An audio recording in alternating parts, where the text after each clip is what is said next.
인사 나누겠습니다. 오늘은 참으로 좋은 날입니다. 우리 모두에게 좋은 일이 일어납니다.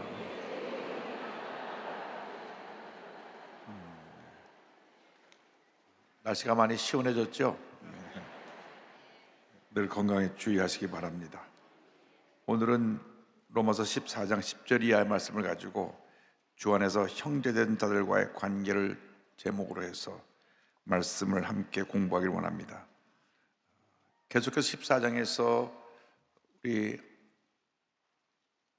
하나님의 자녀들이 주의해야 될 것은 같이 믿는 한 형제자매들이 서로 다투고 갈등하고 하지 말라고 하는 것입니다. 그래서 형제를 비판하지 말라. 여기 형제는 누구냐 하면 예수 그리스도를 믿고 주님 앞에서 한 형제가 자매된 모든 그리스도인들을 말합니다. 그런데 그 내 기준에서 자꾸 남을 비판하고 판단하지 말라는 것입니다. 10절을 다 같이 보겠습니다. 내가 어찌하여 내 형제를 비판하느냐, 어찌하여 내 형제를 없인 여기느냐. 그래서 우리에게 사도 바울이 로마서를 통해서 권면하는 것은 믿는 형제들끼리 함부로 판단하고 정죄하고 그러지 말아라. 우리는 한 몸을 이루는 한 지체인데 그 서로 비판하고 다투는 것은 하나님 기뻐하시는 일이 아니라고 말합니다. 고린도전서 12장 12절 13절은 이런 설명이 나옵니다. 몸은 하나인데 많은 지체가 있고 몸의 지체가 많아 한 몸과 같이 그리스도도 그러하니라. 우리가 유대인이나 헬라인이나 종이나 자유인이나 다 한 성령으로 침례를 받아 한 몸이 되었고 또 다 한 성령을 마시게 하셨느니라. 그래서 우리가 이 몸에 여러 지체가 하나를 이룬 것처럼 하나라는 것입니다. 눈이 있고 코가 있고 귀가 있고 입이 있고 손이 있고 다 각기 하늘이 다릅니다. 우리 찬양대는 아마 우리 목, 입의 역할을 해서 아름다운 찬양을 이렇게 부르게 되어 있고 남녀송계는 손과 발의 역할을 해서 열심히 일하게 되어 있고 우리 장로회는 이 머리의 역할을 해서 교회 내 모든 기관을 잘 이렇게 치료하고 섬기도록 그렇게 하고 이렇게 다 우리에게 각자에게 일을 맡겨주신 것입니다. 그런데 우리가 서로 다투면 손이 나 혼자 일을 많이 하니까 너 발이 필요 없다고 말하는 거나 그렇게 한 몸인 우리께서 다투는 건 다름이 없으니까 그러지 하면 안 된다. 중요한 것은 누굴 판단하고 비판하고 하는 것은 우리가 하는 것이 아니라 우리의 재판장은 누구시라고요? 하나님이시라는 것입니다. 우리 하나님이시다. 우리는 다 하나님의 심판대 앞에 서게 될 것입니다. 10절 보겠습니다. 우리가 다 하나님의 심판대 앞에 서리라. 여러분 예외 없이 우리가 이 세상을 떠나고 난 다음 하나님 앞에 서게 됩니다. 히브리서 19장 10절에 한 번 죽는 것은 사람에게 정해진 것이요 후에는 심판이 있으리니 말씀했습니다. 사람이 태어나서 피할 수 없는 것이 죽음이라는 것입니다. 어느 때고 주님이 날 부르시면 우리는 이 세상을 떠나야 되는 것입니다. 그 죽음 앞에 우리는 엄숙할 수밖에 없습니다. 왜? 이 땅에서의 나의 모든 삶을 정리하고 주님 앞에 가는 그 시간이기 때문에 하루를 살아도 한 시간을 살아도 바르게 의미 있게 보람 있게 하나님 뜻 가운데 행복하게 살아가는 우리 모두가 되어야 되리라 믿습니다. 심판이 두 종류의 심판이 있습니다. 불신자에 대한 심판, 우리 믿는 자에 대한 심판. 불신자는 영원한 불못에 던져집니다.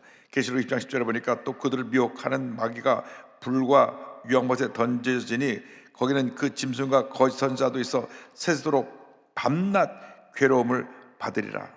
막 타오르는 불 속에 던져지는데 고통은 느끼지만 타진 않아요.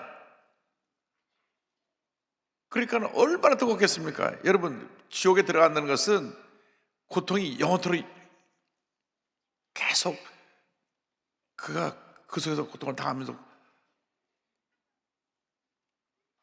죄인의 형벌을 받는 것입니다. 예수 믿지 않고 죽는 사람들은 그 지옥에 던져지기 때문에 우리가 믿지 않는 사람을 빨리 구원해서 그 불구덩이에 들어가서 건져내야 됩니다. 우리 주변에 예수 믿지 않는 사람이 그 불구덩이로 가고 있어요. 얼마나 불이 뜨거운지 온몸이 막 통증으로 견딜 수가 없는데 죽질 않아요. 밤낮 고통의 소리를 질러대게 되는 것입니다.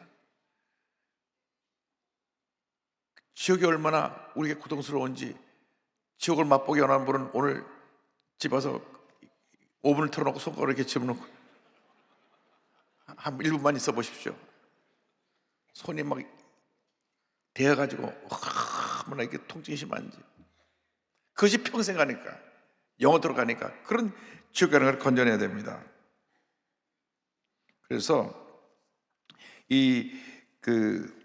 불신자들을 지옥에 가는 것에서 건져내야 되고, 신자의 심판도 있습니다. 고린도 5장 10절 보니까 이는 우리가 다 반드시 그리스도의 심판 앞에 나타내게 되어 각각 선악간에 그 몸으로 행한 것을 따라 받으려 함이니라. 우리에게는 상급 심판이 있습니다. 상급 심판. 정말 마지막 순간까지 열심히 주님을 한 분들에게는 하나님께서 면류관을 씌워주실 것입니다. 지난 토요일 날 우리 광림교회 김선도 감독님 일주기 예배 가서 말씀을 전했는데, 그분이 하신 일들에서 다들 성도들이 김선도 감독님을 기억하면서 눈물 흘리면서 예배를 드리는 모습을 보았습니다. 정말 그 죽음이 아름답고 또 후세에게 있어서 많은 은혜를 끼치는 그런 죽음이 되어야 되고 하늘의 상급으로 예배될 줄 믿습니다. 그러나 늘 예수 믿고 구원받았는데 교회에서 뒷전에나 있고 봉사하지 않고 이리 빼고 저리 빼고 불평하다 턱걸이하고 겨우 올라온 사람들은 구원은 받긴 받되 주님의 그 빛 가운데 가까이 오지 못하고 저 멀리서 주님께 가까이 오지 못하고 천국에 올라가기는 그것만도 다행인데 상급이 없이 올라와 있습니다. 상급 심판이 있습니다. 오늘 아침 새벽기도에도 설교했듯이 예수 믿는 사람에게 하나님께서 징계가 오는 것은 축복이에요. 왜? 바로 세워주시느라고 징계가 오는 거예요. 그러나 자꾸 잘못하고 딴 길로 가는데도 내버려 두는 것은 하나님이 버린 자식일지 모릅니다. 그러면 지옥불로 떨어지는 거예요. 여러분 정신 차려야 됩니다. 하나님 바로 서야 됩니다. 늘 정신을 바로 서 있어야 됩니다. 1분 1초도 하나님의 흐트러지지 않은 모습으로 바로 서서 하나님 기쁘지 않은 삶을 살아가는 여러분들 되기를 주님으로 축원합니다. 하나님의 심판 앞에서 우리 모든 행위를 고백하게 될 것입니다. 11절 12절 다 같이 보겠습니다. 기록되었을 때 주께서 이르시되 내가 살았노니 모든 무릎이 내게 꿇을 것이요 모든 혀가 하나님께 자백하리라 하였느니라. 이러므로 우리 각 사람이 자기를 하나님께 직고하리라. 하나님 앞에서 우리의 모든 우리 한 일이 다 낱낱이 보고가 됩니다. 죄 사함 받고 용서받은 것은 하나님께서 다 지우셨지만은 우리가 하나님 앞에서 회개하지 않고 가지고 간 것은 하나님 앞에 심판 앞에서 다 낱낱이 그것이 드러나게 돼서 우리의 잘잘못된 것에 대해서 하나님이 상급을 주시고 또 우리의 그것에 대하여서 각 하늘나라에서 우리의 위치가 달라지게 될 것입니다. 계시록 20장 10절에 보니까 또 내가 보니 죽은 자들이 큰 자나 작은 자나 그 보좌 앞에 서 있는데 책들이 펴 있고 또로 다른 책이 펴졌으니 곧 생명책이라. 죽은 자들이 자기 행위를 따라 책들에 기록된 대로 심판을 받으니. 그렇습니다. 그래서 여러분들이 이 땅에 사는 동안 하나님 앞에서 하나님 기쁘시게 하고 하나님께 영광 돌리고 헌신하는 이 모든 것들은 다 하나님 하늘나라에 쌓아놓으시지만은 하나님 기쁘지 않고 하나님 앞에 죄산 받지 않는 것들은 그 하늘나라에 다 기록되어서 우리들의 상급이 다 사라질 것입니다. 그러니까 우리가 하나님 앞에서 가장 가까워서 주님을 찬양하는 그런 모습으로 상급 받는 자들이 돼야지, 턱걸이 구원받았고 저 멀리서 주님 곁에 가까워지도 못하고 구석에 있는 그런 모습이 없게 되기를 바랍니다. 물론 우리가 천국에 가보지 못했기 때문에 천국에 갔다 온 얘기들을 우리가 100%그 말이 맞다 틀리다 할 수는 없어요. 그러나 추측해 보건대 좀 그 말이 그럴 수도 있겠다 생각되는 것은, 우리 신성정 목사님이라는 분은 미국에서 정식 박사도 받으시고 보수적인 신앙을 갖고 오시고 정말 장로교와 아주 뿌리 깊은 신학자이신데 천국 갔다 오시고 나서 보니까 정신이 번쩍 나셨어요. 이제 남은 여생에 내가 선교하면서 살아야 됐다. 복음 열심히 복음 전하다가 순교하는 게 가장 큰 영광이다. 그래서 지금도 나이가 80 넘으셨는데 열심히 선교 다니십니다. 그런데 그분이 가보니까 천국에 가니까 하나님의 빛 가운데 계시고 빛 가운데 계시고 하나님을 볼 수 없어요. 너무나 강한 빛이니까. 천국에는 이러한 빛이 필요했습니다. 하나님의 빛이기 때문에. 근데 맨 앞에서 하나님을 찬양하는 사람들이 누구냐? 순교한 사람들, 복음 전하다가. 그래서 맨 앞줄에 서고 싶으면 순교하시면 돼요. 왜 웃으세요? 그리고 그 다음 줄이 열심히 선교한 사람들, 열심히 복음을 전하고 믿지 않는 영혼을 구원한 사람이 두 번째 줄에 서 있다. 그래서 이런 분들은 하나님이 특별히 큰 상급을 주시겠구나. 왜? 하나님 위해서 목숨을 내놓고 복음을 전하다가 주님 영광에서 헌신한 분들, 또 순교하지 않았지만 선교사로 한 평생 저 아프리카 오지에 가서 저 아마존 정글에서 수십 년 동안 사역하다가 거기서 몸이 시작해서 천국 가신 분들, 이런 분들도 가장 하나님 근처에서 주님을 찬양하며 멸류관을 쓰고 하나님 영광을 위해서 주를 믿습니다. 그래서 여러분들이 어떻게 하든지 주님 앞에 가서 영원토록 찬양하며 사는 그러한 삶이 우리의 마지막 삶인데, 그 삶이 영광스럽게 되기를 주님의 이름으로 축원합니다. 미래를 생각하는 사람들은 이 땅에서 헛되게 살지 않습니다. 막 싸우고 욕하고 뭐 내 성질 부리고 미워하고 남부하고 그렇게 살지 않아요. 왜? 그는 부끄러운 구원을 받은 사람들이에요. 진짜 구원받았다고 하면 하나님을 기쁘시게 하는 영원 돌리는 삶을 살아가는 자들이 되어야 될 것입니다. 그래서 서로 비판하지 말라. 13절입니다. 그런즉 우리가 다시는 서로 비판하지 말고 도리어 붙일 것이나 거칠 것을 형제 앞에 두지 아니하도록 주의하라. 그래서 우리가 앞으로 서로 비판하고 올 때 그 형제들한테 시험거리들을 만들어갖고 자꾸 부딪히고 거치게 하는 일이 없도록 하라. 예수님이 마태복음 7장 34절에 이렇게 말씀하셨습니다. 어찌하여 형제의 눈 속에 있는 티는 보고 내 눈 속에 있는 들보는 깨닫지 못하느냐. 보라, 내 눈 속에 들보가 있는데 어찌하여 형제에게 말하기를 나로 내 눈 속에 있는 티를 빼게 하라 하겠느냐. 자기가 문제가 있으면서 남 약점만 자꾸 드러내고 당신 이거 문제요 그렇게 하지 말고 스스로 자기 자신을 잘 돌아보고 우리가 서로 격려하고 서로 힘을 합해서 하나님 영광에서 헌신하라고 하는 그것을 말씀해 주고 있습니다. 그런데 지금 이 로마서에서 지난번에 우리가 말씀 공부한 것 같이 똑같이 계속된 문제가 음식으로 인한 문제였습니다. 음식의 문제. 음식의 문제는 그 사람의 생각에 달려 있는 것입니다. 14절입니다. 다 같이요. 내가 주 예수 안에서 알고 확신하노니 무엇인지 스스로 속된 것이 없을 때 다만 속되게 여기는 그 사람에게는 속되니라. 성경을 보면 구약시대에 먹지 말라고 하는 음식들이 있습니다. 먹지 말라고 하는 음식들. 우리가 요즘 잘 먹는 삼겹살, 근데 구약시대는 못 먹었습니다.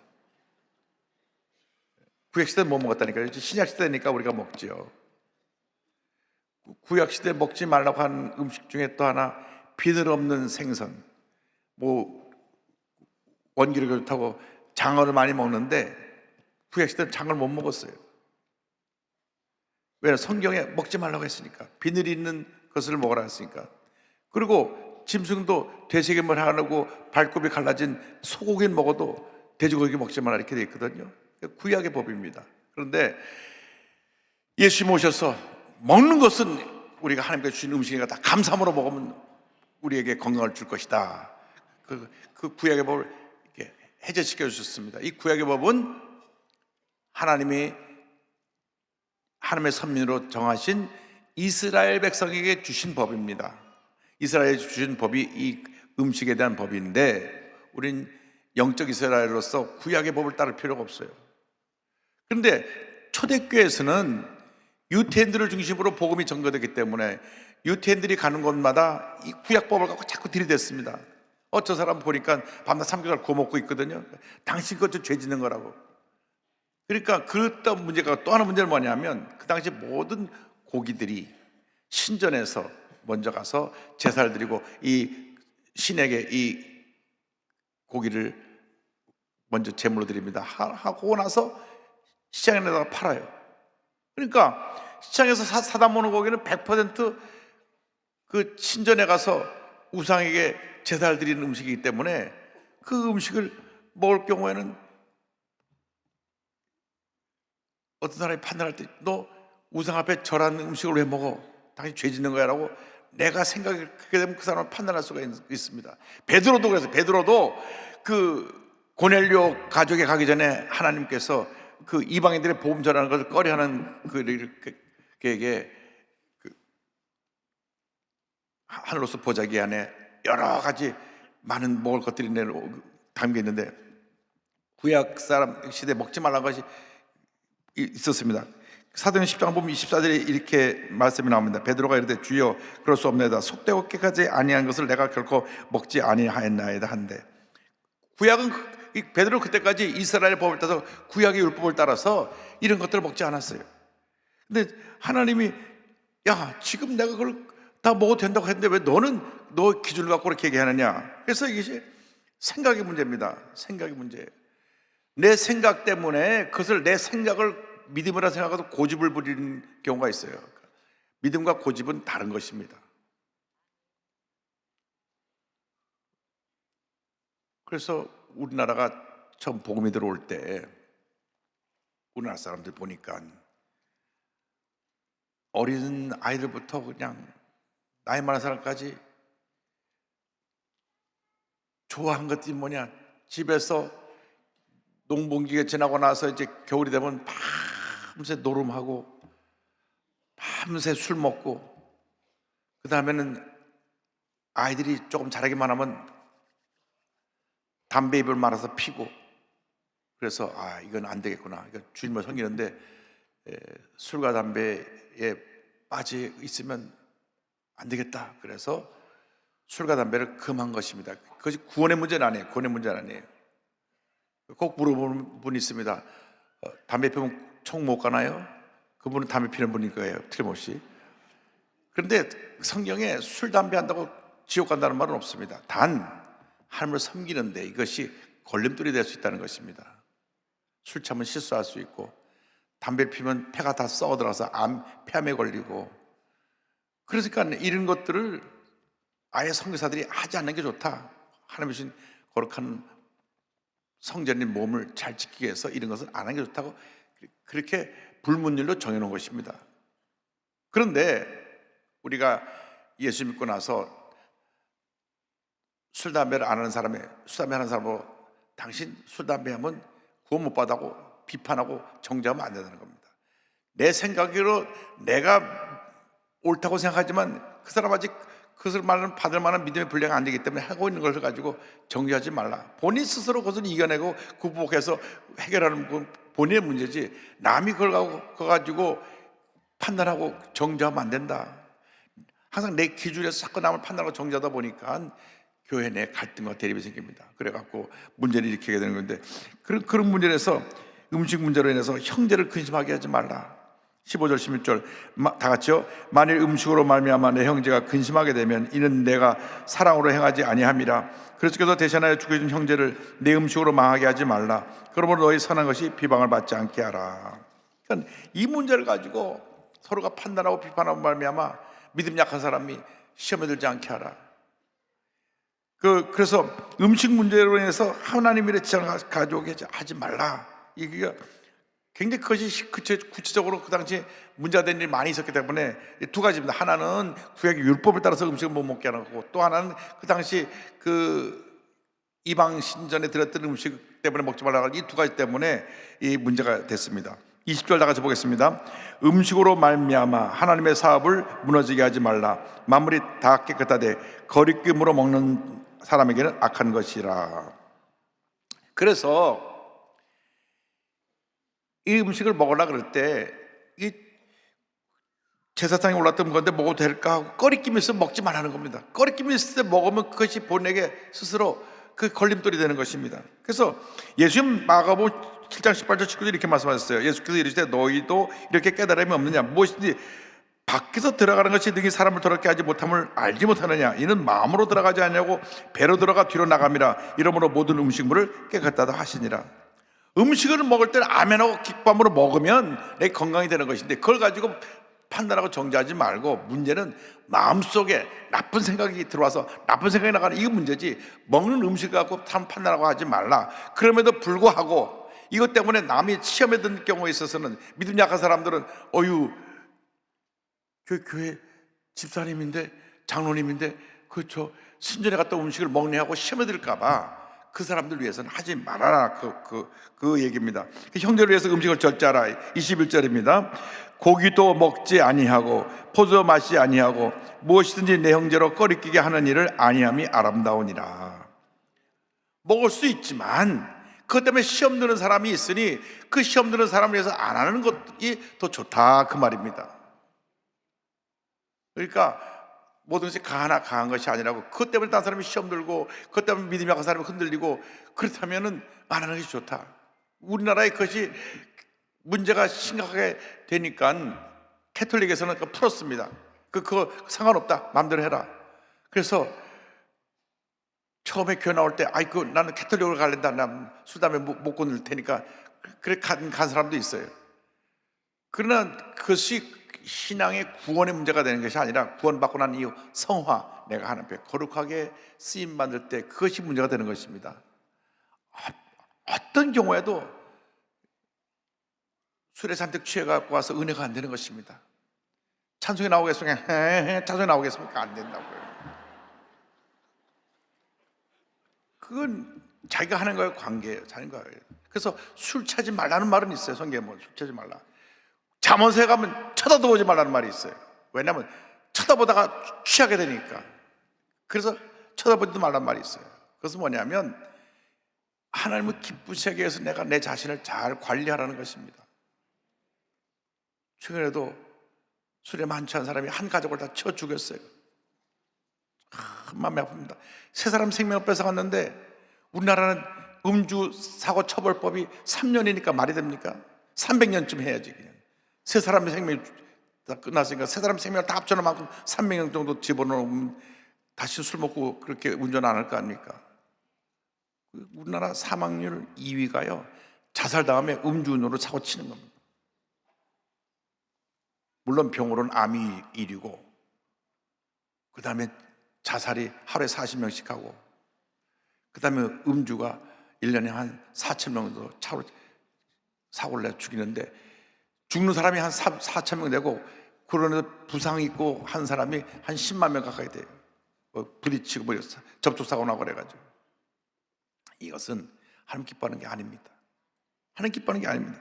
그러니까 안 하는 게 좋다는 거죠. 그래서 이걸 형들을 그렇게 하는 게 아니함이 아름답다. 그래서 하나님 앞에서 인정받는 믿음을 가져라. 22절 다 같이요. 내게 있는 믿음을 하나님 앞에서 스스로 가지고 있으라. 자기가 옳다는 바로 자기를 정죄하지 아니하는 자는 복이 있도다. 내 기준을 갖고 남을 정죄하지 않는 사람이 복이 있는 사람이다. 내 기준을 갖고 남을 정죄하고 판단하면 안 된다는 것입니다. 그래서 음식을 대하는 자세는 믿음으로 하고 의심하고 하는 사람은 스스로 그것을 멀리해야 된다. 23절입니다. 의심하고 먹는 자는 정죄되었나니 이는 믿음을 따라 하지 아니하였기 때문이라. 믿음을 따라 하지 아니하는 것은 다 죄니라. 스스로 걸림돌이 된 것이다. 믿음으로 해야 되는데 그 꺼리낌을 갖고 하면 그것이 내게 걸림돌이 됩니다. 그래서 여러분이 뭔가 꺼리낌 안 하는 게 좋아요. 음식을 먹을 때 뭔가 기분이 안 좋을 때 먹지 않는 게 나아요. 괜히 먹고 배탈 난다고. 아까운데 이거 다 먹어야지. 그리고 상한 거 막 먹고 그러다가 배탈 나요. 그 옛날 얘기입니다. 이상하면 멀리하면 됩니다. 그래서 우리가 스스로 우리 자신의 건강을 잘 지키고 또 믿음을 지켜야 됩니다. 그래서 하나님의 나라에 대해서 말씀했는데 이 먹는 건 문제가 아니라 하나님 나라는 먹는 것이 아니라 먹는 것이 문제가 아니라 성령 안에서 의와 평강과 희락이라. 17절 다 같이요. 하나님의 나라는 먹는 것과 마시는 것이 아니요 오직 성령 안에 있는 의와 평강과 희락이라. 그러니까 우리가 예수 믿고 나서 신앙생활하는 것은 하나님 나라를 이 땅에 널리 확장하기 위해서 예수 믿고 신앙생활하는 것인데 내 마음에 하나님 나라가 이루어져 있고 지금 여기 이 교회가 하나님의 나라인데 이 하나님 나라 이 교회의 본분, 하나님 나라의 본분은 뭐냐면 성령 안에서 의와 평강과 희락이라. 성령은 누구시냐? 예수님께서 요한복음 14장 15장 16절 마지막 다락방 강의에서 주신 말씀에 핵심되는 구절을 세 구절 뽑았습니다. 14장 26절 보혜사 곧 아버지께서 내 입으로 보내실 성령 그가 너에게 모든 것을 가르치고 내가 너에게 말한 모든 것을 생각나게 하시리라. 15장 26절 내가 아버지께로부터 너에게 보낼 보혜사 곧 아버지께로부터 나오시는 진리의 성령이 오실 때 그가 나를 증언하실 것이요. 10장 13절 그러나 진리의 성령이 오시면 그가 너희를 모든 진리 가운데로 인도하시리니 그가 스스로 말하지 않고 오직 들은 것을 말하며 장래를 너희에게 알리시리라. 자, 성령 안에서라는 말은 예수님의 영이신 성령 안에서, 다시 말하면 예수님의 은혜 가운데 모든 것이 되어져야 된다.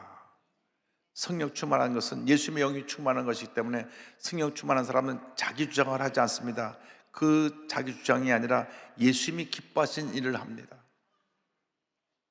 아주 쉽게 설명할 수 있어요. 내 모습에서 예수 모습으로 나타나면 성령 충만한 거고요, 내 모습에서 내 성질 드러나면 성령 충만한 게 아닙니다.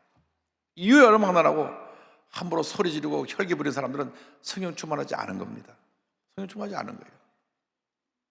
교회를 아무리 20년, 30년 다녔어도 그것은 성령 충만하지 않은 거예요. 회개해야 됩니다. 자기 하나 감정 하나 못 다스려 가지고 그 감정을 폭발시키고, 이것은 성령 충만이 아닙니다. 절대 성령 충만이 아닙니다. 그건 감정 충만입니다. 자기 감정 충만. 자기 감정 충만한 거 가지고 성령 충만하고 착각하지 마십시오. 기분 좀 막 열심히 봉사하고 기분 좀 모은 거 다 갖다 바칠 그런 기세로 봉사하다가 기분 나쁘면 다 때려치고 교회 나온다 안 나온다 하는 거, 그거 다 자기 충만이에요. 여러분, 성령 충만해야죠. 성령 충만하면 첫째도 예수님, 둘째도 예수님, 마지막도 예수님. 예수님을 닮아가고 예수님을 전하고 예수님이 하신 일을 이어나가는 것이 성령 충만입니다. 그래서 예수님이 그렇게 해서 성령께서 예수님을 하기 위해서 너에게 보내준다. 성령님과 동행하면서 내 일을 하라는 것입니다. 나랑 똑같은 보혜사, 나랑 똑같은 예수가 똑같은 너를 돕는 분을 보내준데, 그분이 성령님이신데, 성령님이 와서 하는 일이 뭐냐? 내가 너에게 가르친 것 다시 가르쳐주고, 내가 한 행위를 또 그대로 전하게 하고, 그리고 나의 영광 예수 그리스도를 나타내고 높이는 일을 성령님이 하신다. 그러면 성령 충만해서 내 일을 계속해 나가라. 이렇게 주님이 마지막 십자가 달리기 전날 밤에 제자들을 모아놓고 가르쳐 주신 것입니다. 그러다면 우리가 수목교가 성령 충만한 교회라고 하는데, 성령 충만한 교회는 뭐냐? 예수님의 영이 충만해서 예수님만 높이고 예수님만 닮아가고 예수님만 증가하고 예수님의 역사만 하는, 그게 성령 충만입니다. 잘못 예수를 믿어갖고 늘 자기 성질을 부리고 살았어요. 그냥 그런 것도 그러냐고 또 그냥 묵인해 주기도 했어요. 이제부터 수요일 날 아침에 나온 사람은 그런 사람 한 사람도 없을 테니까 우리 삶에서 내 던져버려야 됩니다. 그거 하나 상급이 하나도 없어요. 잔뜩 상급 쌓아 올랐다가 성질 한번 내려서 도로 다 쏟아내린 거예요. 벽돌 떨어지는 소리가 들리는 겁니다. 무슨 소리냐고요? 벽돌, 하늘나라에 벽돌 집을 짓다가 한번 성질 내면 또 우르르 떨어지는 거예요. 한참 해서 1층 다 졌는데 소리 2번 지르면 다 떨어져요. 그러니까 그러면 안 돼요. 그래서 성령 안에서 의와 하나님의 의가 나타나야 되고, 평강, 하나님과의 관계 속에 내가 평안이 임해야 되고, 그 다음에 기쁨, 의와 평강의 결과로 기쁨이 넘쳐나야 되는 것입니다. 그래서 이제 우리는 그리스도를 섬기는 삶을 살아야 됩니다. 하나님을 기쁘시게 하며 사람에게 칭찬받는 삶을 살아야 됩니다. 14장 18절 다 같이요. 이로써 그리스도 섬기는 자는 하나님을 기쁘시게 하며 사람에게도 칭찬을 받느니라. 우리 삶의 목적, 하나님을 기쁘시게 하라. 로마서 12장 1절, 그러므로 형제들아 내가 하나님의 모든 자비하심으로 너희를 권하노니 너희 몸을 하나님이 기뻐하신 거룩한 산제물로 드리라. 이는 너희가 드릴 영적 예배니라. 고린도후서 5장 9절, 그런즉 우리는 몸으로 있든지 떠나든지 주를 기쁘시게 하는 자가 되기를 힘쓰노라. 그래서 우리의 유일한 목적은 하나님을 기쁘시게 하는 삶을 살기 원합니다. 하나님께 영광 돌리는 삶을 살기 원합니다. 그 결과 우리는 사람에게 칭찬받는 자가 되는 것입니다. 마태복음 5장 16절에 이같이 너희 빛이 사람 앞에 비치게 하여 그들로 너희 착한 행실을 보고 하늘에 계신 너희 아버지께 영광을 돌리게 하라. 사도행전 2장 47절에 하나님을 찬미하며 온 백성에게 칭송을 받으니 주께서 구원받는 삶을 날마다 더하게 하시니라. 로마서 15장 2절에 우리 각 사람이 이웃을 기쁘게 하되 선을 이루고 덕을 세우도록 할지니라. 여러분, 우리가 하나님께 영광 돌리는 열심히 하는데 사람들에게 칭찬받는 일은 부족한 것이 많습니다. 한국 기독교가 88 올림픽 이후로 지금까지 내리막길입니다. 88 올림픽에 1200만 정점을 찍고 내리막길이에요. 지금 960만이라 그러는데 1000만이라 그러는데 30년이 지났으니까 지금 1500만이 되고 2000만이 돼 있어야 되거든요. 2000만. 그런데 우리가 지금 천만 정도밖에 지금 안 된다고 하는 것은 우리의 목표의 반도 안 되는 거예요. 우리 대한민국이 2천만 이상 예수 믿어야 대한민국이 이 문제들이 다 사라지고 건강한 나라가 됩니다. 우리가 정신 차려야 됩니다. 우리가 칭찬받는 교회를 바꿔야 돼요. 사람들에게 칭찬받아야 됩니다. 우리끼리 물고 뜯고 싸우지 말고 교회가 하나님 기쁘시게 하는 게, 하나님께 영광 게 복된 교회가 돼야 될 줄로 믿습니다. 그래서 우리가 이 화평일과 덕을 세우는 일을 힘써하자. 19절 다 같이 보겠습니다. 그러므로 우리가 화평일과 서로 덕을 세우는 일을 힘쓰나니. 화평일, 우리가 이제는 우리 가운데 모든 다툼이 사라지고 사랑과 용서로 하나가 되어서 화평하는 일을 이루어야 되고, 덕을 세우는 일에 힘쓰는데, 덕을 세운다는 것은 교회의 덕을 세우는 것입니다. 에베소 4장 12절에 이는 성도를 온전하게 하여 봉사일을 하게 하며 그리스도의 몸을 세우려 하십니다. 에베소 4장 29절에 무릇 더러운 말은 너희 입 밖에도 내지 말고 오직 덕을 세우는 데 소용된 대로 선한 말을 하여 듣는 자들에게 은혜를 끼치게 하라. 이것이 우리에게 주신 숙제입니다. 하나님, 이제 우리가 이 땅 살아가는 동안 하나님을 기쁘시게 하는 삶을 살기 원합니다. 하나님께 영광 돌리는 삶을 살기 원합니다. 그래서 우리의 삶을 통하여 우리 주변 사람들이 선한 영향을 통해서 변화를 받고 우리를 칭찬하고 교회를 존중히 여기는 그런 역사가 이 세상에 널리 펼쳐지게 해달라고 우리는 기도해야 되는 것입니다. 이제 연말연시가 되어서 우리 주변에 정말 어려움 처한 많은 사람들이 있습니다. 지금 경제가 곤두박질해서 너무너무 어렵지 않습니까? 이제 그들에게 우리가 이제 연말연시에 그냥 온 교인이 일어나서 모든 힘을 펼쳐서 도와야 됩니다. 삶에 여러 가지 어려움을 처한 사람들, 물질의 문제, 생활의 문제, 여러 가지 거체 문제, 어려움 당한 사람들에게, 또 이 나라에 와 있는 250만 다문화 가족들, 탈북자 가족들, 미혼모 가족들, 하여간 우리가 힘이 닿는 대로 예수님의 나라를 실천해서 위대한 하나님의 나라를 건설하는 우리 모두가 되어야 될 줄로 믿습니다. 우리에게 그 사명을 주셨습니다. 주님, 우리가 이 말씀을 가지고 이제는 사랑을 실천하는 자로 살게 하여 주시옵소서. 사업하는 사람은 돈을 많이 버시기 바랍니다. 많이 벌어서 막 아낌없이 막 쓰시면 더 주세요. 하나님이 여러분을 사랑하시기 막 더 부어주시는 것입니다. 그래서 이 나라가 예수의 사랑으로 변화받고 잘 되리라 믿습니다. 기도하겠습니다. 사랑이 무하신 하나님 아버지, 오늘 말씀을 통하여 우리에게 주신 말씀을 깨달아 알아서 성도 안에 사랑으로 화목하고 하나 되게 하여 주시고, 하나님께 영광 돌리며 세상에 선한 영향을 끼쳐서 칭찬받는 교회 성도가 되게 하여 주옵소서. 예수님의 이름으로 기도 올리옵나이다. 아멘.